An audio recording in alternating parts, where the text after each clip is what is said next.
Eventos climáticos extremos, além de arrasarem regiões inteiras, criaram a categoria dos refugiados ambientais.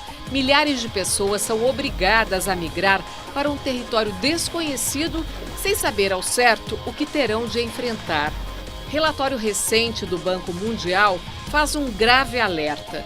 Até 2050, 216 milhões de pessoas de 6 regiões do mundo poderão ser forçadas a se deslocar de seus países para fugir dos efeitos da crise climática.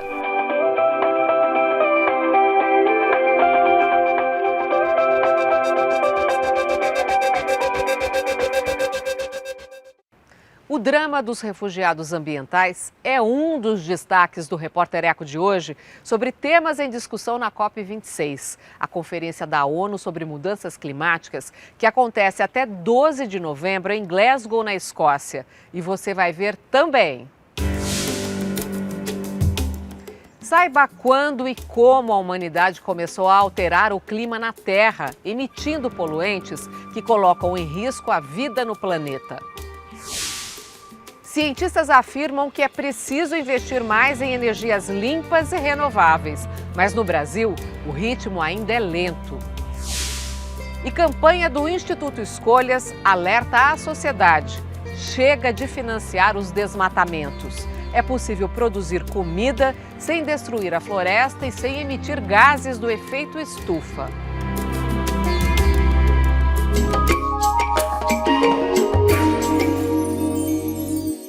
Relatório recente do IPCC, painel científico da ONU sobre clima, afirma categoricamente que as ações humanas mudaram o clima na Terra.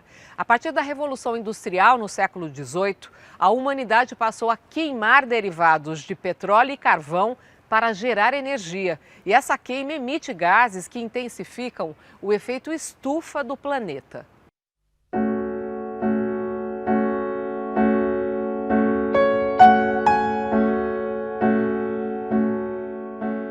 O planeta Terra consegue abrigar tantas formas de vida porque tem perto da superfície uma camada da atmosfera que mantém calor.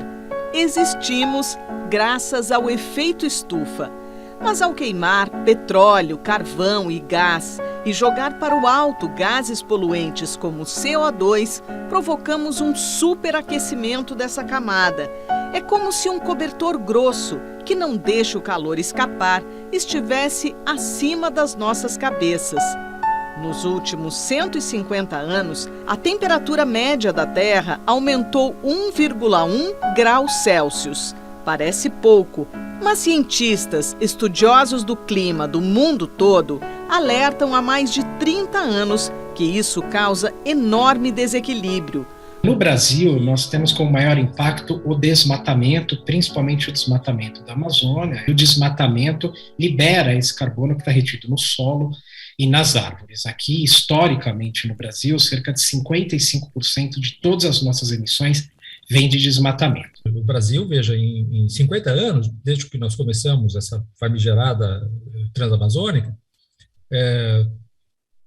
nós removemos mais de 800 mil quilômetros, removemos por corte raso, não é que degradou, removemos por corte raso 800 mil quilômetros quadrados da floresta amazônica, certo? Isso significa, para ter uma ideia, sei lá, significa 2,5 vezes o estado de São Paulo, por exemplo, não é? Significa 3 vezes a superfície da Alemanha. Desmatar a Amazônia é um péssimo negócio para o clima no mundo e para nós brasileiros, para os nossos empregos, para a nossa economia. O governo federal, ele anunciou um pacote de benefícios para usinas térmicas a carvão, né, e usinas poluentes, aumentando o problema de emissões do Brasil e dando incentivos fiscais, incentivos, subsídios para a instalação desse tipo de usina no nosso país. Isso é tudo o que não deve acontecer. Estamos em emergência climática, segundo cientistas. Eles também chamam a atenção para outra expressão importante: ansiedade climática. Ela diz respeito ao duro sentimento de crianças e adolescentes que não sabem em que tipo de mundo vão viver. Todos os dias, eles ouvem falar na possibilidade de extinção das espécies, inclusive a nossa. Mas eles dizem que se foram as ações humanas que nos trouxeram até aqui, uma mudança nessas ações pode transformar o rumo dos acontecimentos. O caminho já se sabe. Investimento maciço em energias renováveis, mudanças na produção e consumo, desistindo do que é supérfluo e ainda a manutenção das áreas naturais, de preferência restaurando as florestas. Assim como na pandemia de coronavírus, os efeitos mais graves das mudanças climáticas, como enchentes e secas extremas, são vividos de forma mais dramática pelas populações mais pobres. Combater as desigualdades socioeconômicas é fundamental. Em 2020, 12% da humanidade detinha 88% dos ativos da sociedade. Eles assambarcam toda a riqueza produzida pela economia mundial. São elas que decidem aonde os recursos da humanidade vão ser colocados, vão ser investidos. Se desmatar está dando mais lucro, então vamos continuar desmatando. Agora, evidentemente, mudar de trilho significa sacrifício sobretudo para eles. Nós somos a maioria e nós somos capazes, através do arcabouço institucional existente, democrático, eleger as pessoas que estão mais conscientes e mais disponíveis para esse tipo de mudança. Na Europa e nos Estados Unidos, eles estão criando barreiras tarifárias para produtos que vêm de outras nações e que não têm nenhum compromisso ambiental, ou produtos, por exemplo, que são derivados de desmatamento de florestas, para que esses produtos não tenham mais incentivos ou tenham dificuldades de entrar, de acessar mercados, e aos poucos eles vão sendo negados até que eles fiquem economicamente inviáveis. Os governantes têm que assumir esses compromissos e implementar imediatamente. Transição, por exemplo, de fontes de energia, elas têm que ser feitas, inclusive, com investimento estatal. A nossa terra ela é muito pequenininha. Nossa pegada ecológica, não é? Ela é insustentável nesse sentido, tá certo? Quer dizer, nós estamos usando os recursos do futuro. Né? Nós estamos no vermelho, se a gente pensar em termos da tecnologia bancária. Nós estamos sacrificando o futuro dos nossos filhos para manter os nossos modos de vida. Isso tem que mudar. O presente é isso aqui, agora, hoje. E o futuro são muitas gerações.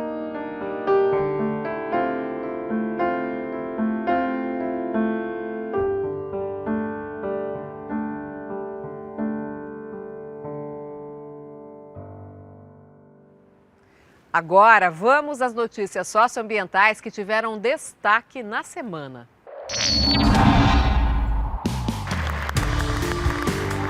Na abertura da COP26, o presidente norte-americano Joe Biden disse que a nação está de volta ao Acordo de Paris, compromisso assinado em 2015. Lembrou que o planeta está diante de uma catástrofe crescente e que esta década é decisiva para as próximas gerações. O anfitrião da conferência, o primeiro-ministro britânico Boris Johnson, afirmou que se os países falharem, as gerações futuras não vão perdoá-los. Diante de 120 chefes de Estado, a presidente da Comissão Europeia, Ursula von der Leyen, confirmou a meta da União Europeia de reduzir emissões em 55% até 2020 e prometeu que o continente será o primeiro emissor neutro para o clima no mundo.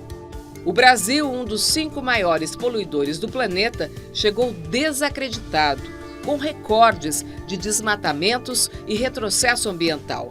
O presidente Jair Bolsonaro não compareceu à COP26. Enviou o vídeo de 3 minutos não exibido em plenário, só no pavilhão da delegação brasileira.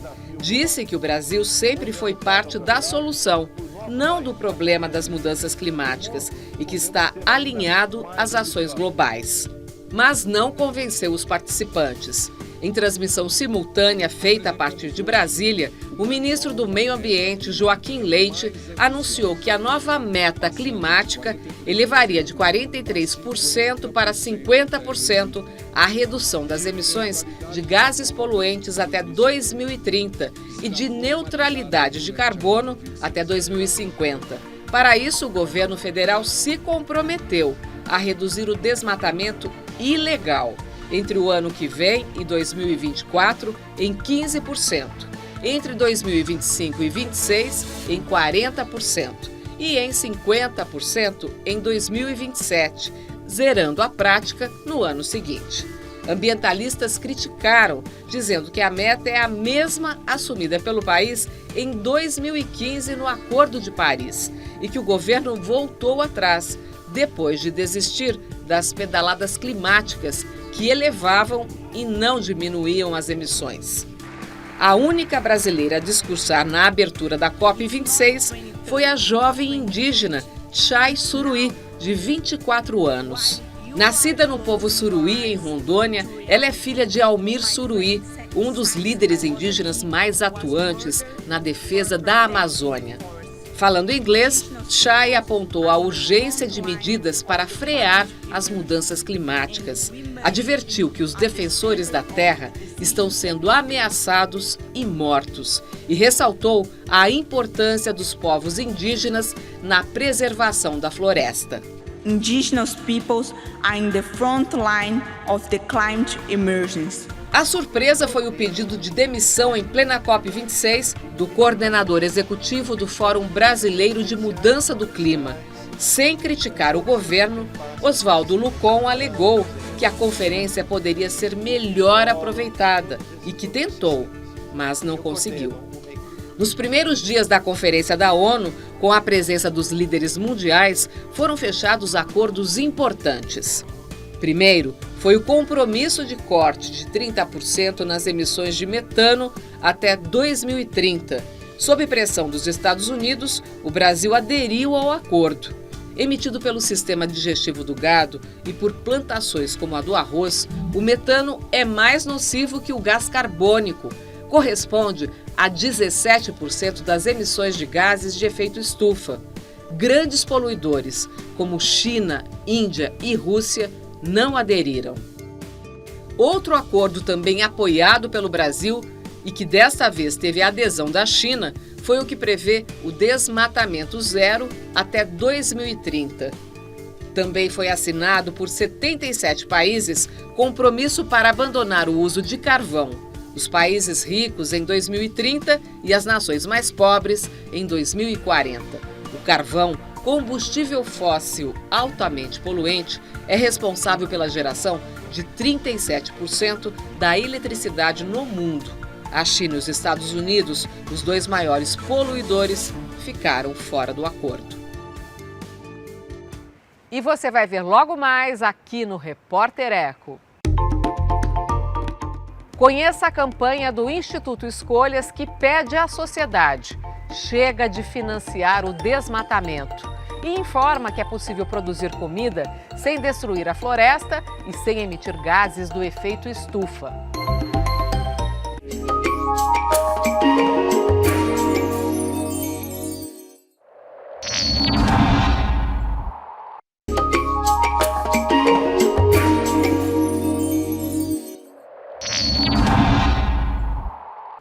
Preço dos alimentos lá em cima, volta da fome, perda da floresta amazônica. Esse triste cenário levou o Instituto Escolhas a lançar a campanha Chega de financiar o desmatamento. A produção agropecuária pode utilizar áreas já desmatadas, como defendem os cientistas. Os bancos não podem usar dinheiro público de todos nós para financiar práticas insustentáveis que aumentam as emissões de gases poluentes e comprometem o presente e o futuro do Brasil.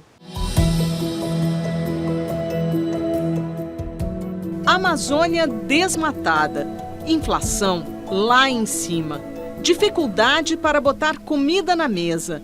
A vida de muitos brasileiros anda difícil e sem um olhar para a economia, não há solução para os problemas socioambientais. Não financie o desmatamento é a campanha do Instituto Escolhas. A associação, fundada em 2015, realiza estudos para estimular a implantação de políticas públicas e privadas mais sustentáveis. O foco agora são os bancos e como eles usam o nosso dinheiro para conceder créditos para o setor agropecuário, como explica o diretor Sérgio Leitão. Essa campanha é para fazer um debate com a sociedade brasileira sobre a necessidade de que os recursos públicos que financiam a agricultura no Brasil sejam destinados exclusivamente para quem produz sem desmatar. Porque, como já disse a nossa ministra da Agricultura, Tereza Cristina, temos terra suficiente para produzir comida sem a necessidade de derrubar mais nenhuma árvore.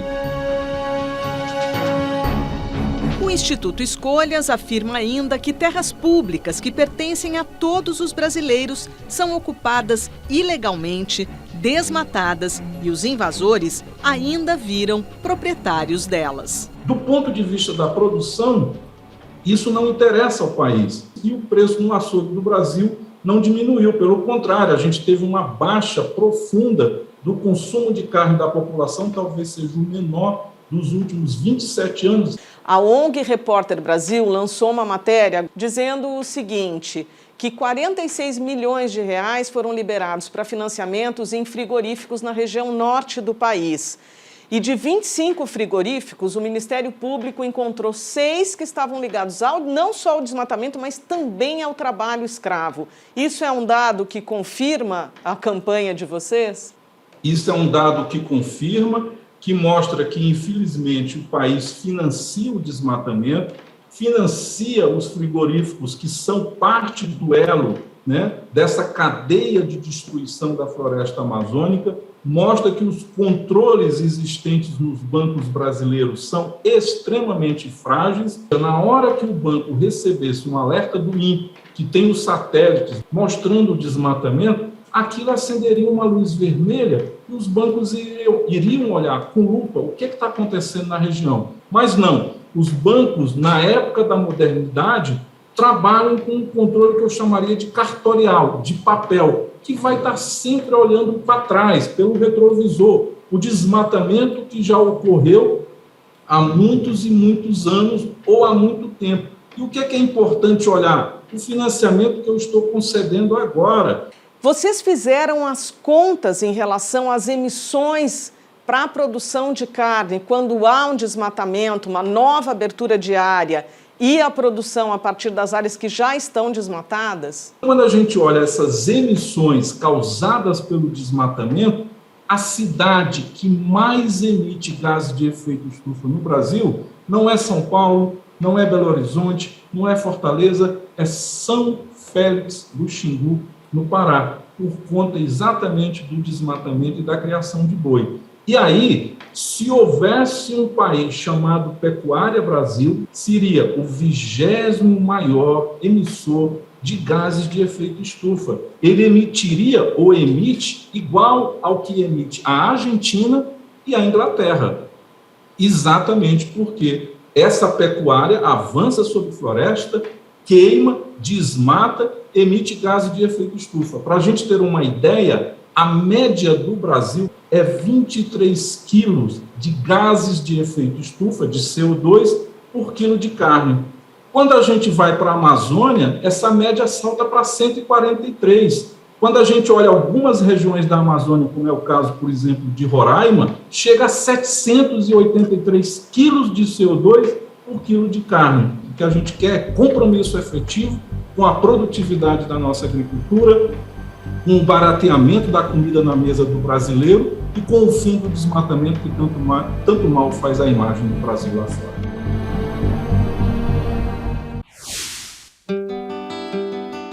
Em plena COP26, no Brasil, entidades socioambientais e representantes do mundo das artes recebem uma notícia triste: a morte aos 42 anos do artista, curador e escritor Jaider Esbel. Nascido na terra indígena Raposa Serra do Sol, em Roraima, o ativista era considerado um dos teóricos da arte indígena contemporânea. Fez sucesso em mostras internacionais na Europa e é um dos destaques da 34ª Bienal de São Paulo, que promove uma mega exposição sobre a arte indígena. A obra de Jaider Esbel é a expressão da cosmologia da etnia Macuxi, combinada com as manifestações de defesa dos povos da floresta e da própria vida. Não sou artista plástico, embora faça artes plásticas, né? Não sou ator de cinema, embora faça filmes. Eu não sou um escritor, embora escreva livros.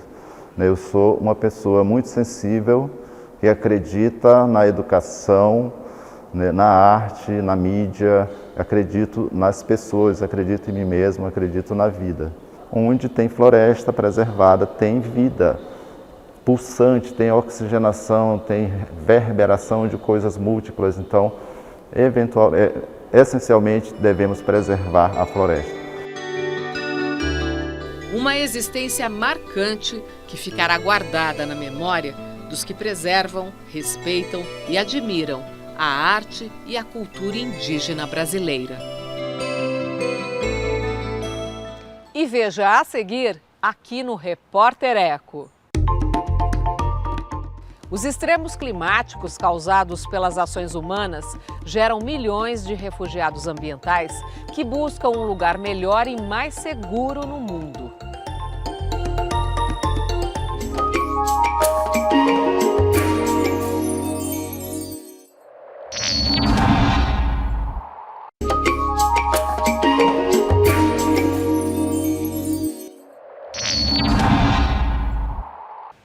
A crise climática causa grandes deslocamentos no mundo. São milhões de pessoas obrigadas a deixar seu local de origem para fugir das secas, enchentes ou tempestades. E a América Latina é uma das regiões mais vulneráveis às alterações do clima. Eventos climáticos extremos, além de arrasarem regiões inteiras, criaram a categoria dos refugiados ambientais. Milhares de pessoas são obrigadas a migrar para um território desconhecido, sem saber ao certo o que terão de enfrentar. Relatório recente do Banco Mundial faz um grave alerta. Até 2050, 216 milhões de pessoas de 6 regiões do mundo poderão ser forçadas a se deslocar de seus países para fugir dos efeitos da crise climática. O relatório aponta a América Latina como uma das regiões mais afetadas pela emergência climática. O cenário mais drástico alerta para a possibilidade de 17 milhões de refugiados ambientais latinos. É o agravamento da atual realidade. O Chile tem uma crise hídrica já, né, que afeta muitas áreas do país. A Argentina tem várias regiões que sofrem muito com inundações.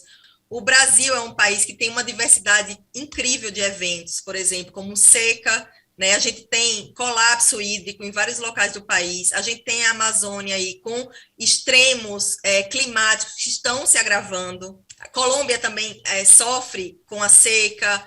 O Peru com a laninha, a gente tem no Peru usando e sofrendo com o degelo, tá? Que já afeta várias comunidades, lagos secando na Bolívia. A crise não é migratória, a crise é de preparação e de resposta a esses eventos climáticos, que por sua vez contribuem para os fluxos migratórios. Sem a proteção das leis internacionais, os refugiados ambientais não têm direitos mínimos reconhecidos. Alguns países têm legislação interna para regulamentar a migração. O tema é urgente e depende da participação da sociedade civil. Não dá para a gente tratar, né, o migrante, o refugiado, como se estivesse prestando um favor. Né? Ele realmente tem esse direito e ele deveria ser respeitado, mas isso depende mesmo de um esforço coletivo, né? De um esforço coletivo que possa também gerar informação para a sociedade que recebe, para que ela esteja consciente do que motivou aquelas pessoas, né, a migrar, e isso vai facilitar a inclusão. Outra urgência é garantir o direito dessas pessoas a permanecerem em suas terras. Existem comunidades que já estão se adaptando, mas muitas delas sem apoio institucional. As ações, elas precisam se dar em várias esferas. Essa COP, por exemplo, tem a oportunidade de decidir, dentro, por exemplo, do Mecanismo Internacional de Varsóvia de Perdas e Danos, esforços nesse sentido, para que os países possam ter acesso, né, a fundos e a outros mecanismos que permitam, né, que se adaptem. Segundo o relatório do Banco Mundial, a gente tem aí pela frente 3 décadas para tentar reverter ou reduzir essa migração. É possível reverter esse quadro?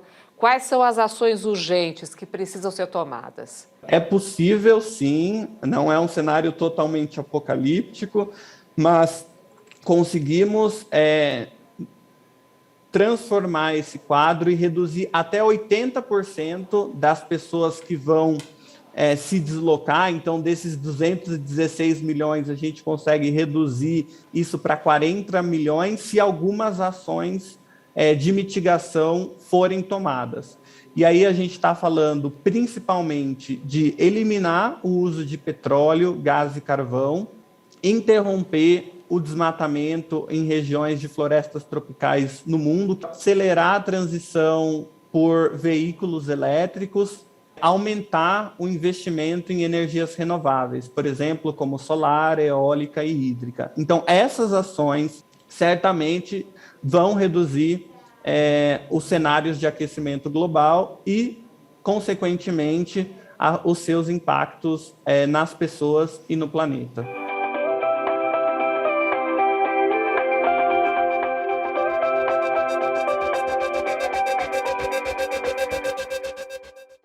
E fica por aqui o Repórter Eco de hoje, que tratou de temas em discussão na COP26, a conferência da ONU sobre mudanças climáticas em Glasgow, na Escócia. Até o próximo programa!